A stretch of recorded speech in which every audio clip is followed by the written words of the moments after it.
Har'a waan lama sadii wayirrattiin isinii haasa'a tokkoffaa warreen waa'ee lafaa yeroo hundumaa hagamiin sin biraa argama gara keessanii bitachuu barbaada jettanii tokkoffaa akkaataa bittaaf gurgurtaasaa yeroo baay'eellee dubbadhe irraan isinii deebi'a. Lammaffaa immoo haala jijjiirraa isaallee isiniifan dubbadhaa jechuudha. Kanarratti jechuudha. Gaafii qabdan immoo na gaafachuu dandeessu jechuudha. Maaliif gaariidha waan ta'eef ijoollee haala jirtanii fi kun baay'ee barbaachisaadha. Viidiyoo kana yeroo laaltan ofii keessanii qofa laaltanii isinaan nama biraatiif sheer godha. Gaafii guddaa qabu. Sa'aatii kanatti wanti kun waan gaafii guddaa nama gaafachiisu. Isin warra achi hin jirre achi jirtan informeeshinii isaa hin qabne dhiisatii nuttuu hin ulfaata waan ta'eef jechuudha. Kanaaf waa'ee manaan waa'ee lafaa bittaa dhumaas haa ta'u gurgurtaa ta'u haala jijjiirraa ta'u san isinii haasa'a. Lammaffaa immoo yeroo darbee piraanki isinirra hojjedhee ture. Baay'een keessanii haayee viidiyoo kee ilaalu kana booda piraankiin irratti hojjetta kan jettan jirtu. Kan kana caala dhugaa fakkeesse isinirratti hojjetu guutee baa'uu dandeessu. Unblock firiidha. Lammaffaa maatiin keenya gaafiin kun gisee baay'ee ka'a jechuudha. Maatiin keenya gimmaash miliyoonii yoo qabatte yookiin yoo miliyoona qabaatte nala akkasumaan as hin deemin hojii jalqabuu hin dandeessu jedhu maaloo kan jedhanii keessan na rakkisan illee hin jiru. Ani immoo namoota hundumaa tokko tokkoon deebisuu sirumaa dhiisira hamma himoo jechuudha. Duratti yeroon firii qabadhu baay'een keessan ni beektu daawwattoonni koo gaafii keessan hundan gadi bu'ee gaafii nama tokkootu lamaatu haa taatu yoo wal fakkaate isinii deebisa ture. Amma garuu hin dandeenye. Kanaaf walumaa qabatti viidiyoo kana yoo laaltanii namoota baay'eef sheer godha. Isiniin jechuu jaaladha. Akkam jirtu hordoftoota. Nagaan Waaqayyoo isiniif haa baay'atu. Ani nagaan qaba Waaqayyoo na eebbifamu isin birallee nagaan guutuun akka jiru nan amana isiniifis akka ta'u nan amana. Warreen na jaalattan na kabajjan yaada gaarii na burqisiiftan na jajjabeessitan galatooma akkasumatti itti fufaa anillee yaa'u isiniif barumsa ta'a waan jedhu naasaa yeroo hundumaayyuu. Kanaafi tokkoffaa waa'ee lafaa dhumaan isinii jalqaba.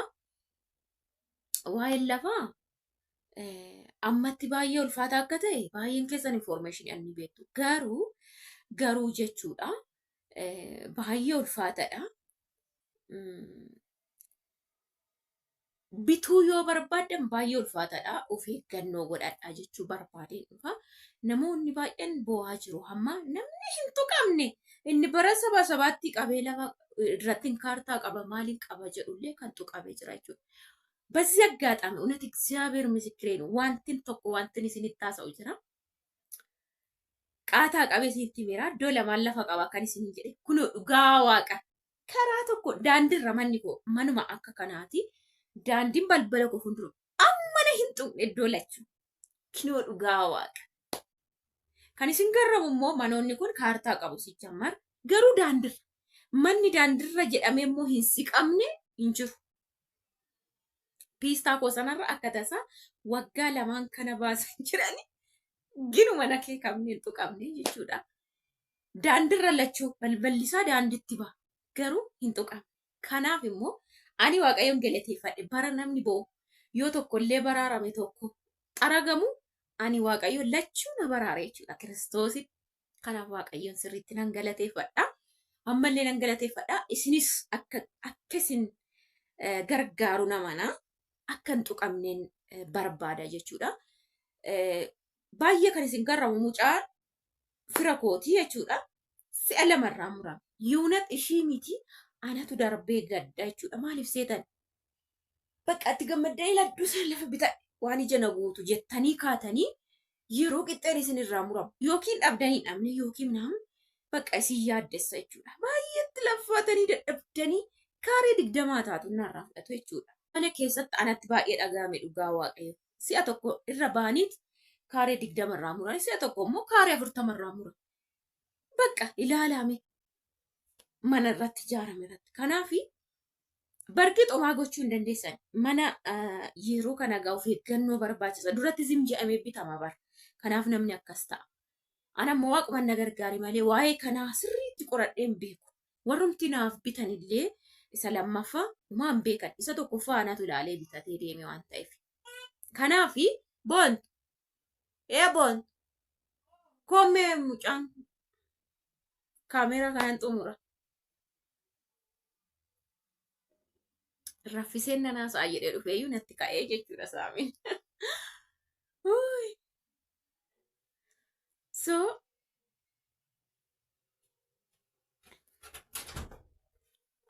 achumatti deebisnee xuxxuufaa ka'e. Nan waraaba'ee qeenyi godhee.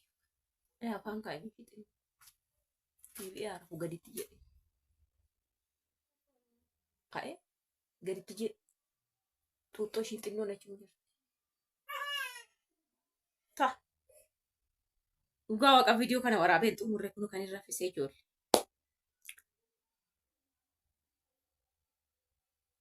Akka yoo ka'es. So maal jechuun barbaade itti qoradhee miti jechuudha yeroo bituu garuu waaqayyoomatu na gargaare bara namni gola golaan ba'utti dhugaa waaqa dubbachuudhaaf nan qaqqabne jechuudha. Kanaaf maaliin isinii itti himuu barbaade hamma immoo ogummaan kanaa informationiin kanaa waan jiruufi yeroo bittan baqa lafa daandiin fakkeenyaaf piistan irra bahe tokko baay'ee bituu jechuun balballi isaa daandiitti bahu baay'ee bituu yaalina keessa kan galee yaalaa jechuudha. Amma fe'e daandiin bukkee keessa nuu bahe ni seena waan ta'eef. Tokkoffaa isaan isiniin jedha oodiidhaa ka'uudhis bakka. Lammaffaa immoo namoota ogummaa isaa qabanii firuma keessaa namuma isinii bituu keessaa hiriyaa keessaa sirriitti qoradha. Inni akkaataa geeddaruu immoo yeroo duraa tokko waa isinitti haasa'ee ture. Namaan yoo bittanii fakkeenya maqaa isaaniitiin namni tokko bakka bu'ee yoo isinii bite noormaalii bittaaf gurgurtaa raawwattu. Amma namni tokko yoo naa bite maqaa isaatiin bitee maqumsaatiin manni jiraate ganaan bittaaf gurgurtaa jedhee jijjiira jechuudha. Bakka bu'iinsa yoo isinii bite namni tokko yookiin firri tokko immoo dhaqeetii har'a dhuftee fudhachuu dandeessi kunoo jedhee asa rakkabaa jechuudha. Hiikaa qaba kun lamaan bakka bu'iinsii fi ofii isinii bituun namni tokko jechuudha. Gidduu kana piroosasii baay'eetu jira. Isa immoo bal'inaan isiniif hima. Lammaffaa immoo warri yoo gimmaasha miliyoon qabaatte malee yoo miliyoona qabaatte malee Itoophiyaa keessatti hojii tokko hin jalqabdu akkasumaan hin laffa'in hin dhufin jechuma taa'inaan jedhan jettani tokko jireenya keessan hin qacaacessina. Birri miliyoona fiddeef hojjetteetti milkooftu. Birri 200,000 fiddeef hojjetteetti milkaa'uu hin dhiiftu. Maatiin yeroo kana guddina kee hawwee eeyyee kootu gali booqadhu si ga'a ammanatu si ga'a dokaatti sin gargaara jedhu hin jiru siniin jechaa jira. Abbaa fedhii haa ta'u jechuudha. Namni kootu gali booqadhu si bukkeen jira sin jabeessa hojiin si jalqabsiisa jedhu hin jiru. Ofii keessan amma nama sanaa meeqatu nagaa jettan humaa keessan tilmaamaa galaatiif ittiin hojjedha. Tokko kanan isin hima jechuudha. Yeroo baay'ee dubbadhe waan kanarratti garuu keessa waan na rakkiftaniif tokko tokkoon deebisuu hin danda'u. Namoota baay'eetti gaafii dhaalaasa jedhuun keessa makee jechuudha. So nama tokko dhugaa dubbachuuf an noormaalii isa jiruun isinitti himaa jira. Eenyu kee haa ta'u hojii kootu gatii kanaan hojjedhu si gaada dhabde namni siin jedhu jiru. Eeyyeetti fufitti dabal. Badhuftutti dabal. Waggaa lamaan kanatti dabal. Sadan kanatti dabali siin jedhu malee jechuudha. Kanaafi hin gaafatinaan mari'atinaa. Galii wanta hojjechuu barbaadde sana jalqabi gimmaashallee haa ta'u. Wanta hojjechuu barbaadde sana jalqabi xiqqoollee haa ta'u. Baay'ee guddifteef hojiin sin guddisu baay'ee xiqqoorraa kaateef hojii achitti naftu. Xiqqoorraa guddatta. Xiqqoorraa kaateef hojii achitti naftu. Xiqqoorraa guddatta jechuudha. Okay? Silaa hojjedheen isinitti agarsiisaa eebba waaqayyoon caala na eebbisee kan suuqii sana cufee galee malee silaa hojjedhee sirriitti isinitti agarsiisa. Isinuu na argitan immoo jechuudha. Ammamirraa jalqaba akkan saaqee ture guddisaa immoo ammam akka dhufe ammam akkan isinitti immoo jechuudha. Ijoolleen alaa dhuftan immoo baay'ee keessa seentanii suuqii koo kan argitan jirtu jechuudha. Yoom akka faafaa ta'e malee dhugaa dubbachuuf suuqiin saaqanii taa'an ammas kan hin geenyetu jira jechuudha. Viidiyoon isaa taa'e rakkisii. Kanaaf isa kana isinitti immoo barbaada. Eenyuyyuu fira kee haa ta'u, eenyuyyuu haadhoo kee haa ta'u, itti dabali waggaa tokko galiin wanti bitanii nyaatan widdiidha. Widdiidha. Widdii yoo ta'e achitti haftee fajjajjaa Widdoota jireenyan qabduati. Bara waggaa 20 hojjattee fiddee too guyyaa tokko nyaatinoo keessaa duute maal goota? Isa jirutti galtee hojjattee jiraachuu qabda jechuudha. Baay'ee waggaa 16-26 hojjetanii kanarra iddoo mana seenanii galanii ta'anii hin jiru. Haadharra teessee bayinarraa kanaati jettuun hin jirtu. Sin danda'u dadhabee waan baay'ee dhageessu miti miidiyaa. Haati jechuudha. Waggaa 20 hojjattee mana isaanitti ijaartee obbolootatti ijaartee har'annaa harka duwwaa dhuftu humtuu hin jiru. Dhuftee mana eenyu galtiree mana haadha ishii. Yeroo sana ji'a 2-3 hojjeta nurraa gadi bahecha abboo maraatudha kun abboo nu rakkifte abboo kan jedhan hin jiranii. Dhagaan jirtanii miidiyaarraa. Waggaa 20 hojjetteef miti kan eebbifamtu. 8 hojjetteef miti 10 hojjetteef miti amma hojjette ammatti karoorsite sana jechuudha. Gaafa immoo waggaa 20 hojjette ishiinuu kan biyyaa baate 20 dura. Yoomi kan heerumtu yoomi kan ilmoo godhattu yoomi kan jireenya jiraattu. Bakka namni waggaa 10 dabarsuu jireenya hin jedhamu akkamuutti ulfaate qormaanni qoree biyya ambaa keessatti waggaan 10 akka malee baay'ate. Anamma mana baqa waggaa 8 akkamitti maaliin ta'ee hin jedhan yeroo baay'ee. Waggaa 8 ikkoo jiru taarikiin isee anamma gaalee waggaa 2-3 taarikiin ani hin jijjiiramne hin jiru. Jechuun waggaa 8 otoo herreegde. Bakka omaa bakka waggaan 10 ol yoo tulfaate 10 ol namni hojjetu sirrii miti nama amroontu qabe malee jechuudha. Nama fira hin qabne nama gali boqadhu jedhuun hin qabne yoo ta'e malee namni fayyaan jechuudha. Kanaaf nama gaafachuun achuma taa'eetti dabali maalitti galta hojiin ulfaataadha saaquu hin dandeessu si jedhe achumatti waggaa lakkoofta achumatti namoonni na dubbisan karaa immoo maalumaan godhamee natti kan jettan waggaa 11 13 hojjenne kan jedhantu jira. Maaliin jedha yoon jedhe nannaasisattu. Ganaame hojii ammas waggaa 2 hawwii qabu hojjechuudha. Hin qaban kasagalee maatii maafi noolee reefuun kun of qabuutti jammare kan jedhanii naasufsiisan jiru. Waggaa 12 jedhee 14 hojjedhe. Sana keessatti meesin bakka waan ijoon qabdanii. Minoo naachuutu no. Ati namni nu miidhee nurraa nyaatee nu jalaa nyaatee ittiin ijaarratee waa tokko waan ijoo ofirkaa qabna nutu anumtamma fakkeenya waggaa 8 kana si'a 3 deemee dhuftanii teessuun deemtuu ji'a 11 taa'ee ji'a 2 taa'ee 3 taa'e fakkeenya waggaan wal rukuttee waggaa 8 guutti. Warri waggaa 14 hojjettan.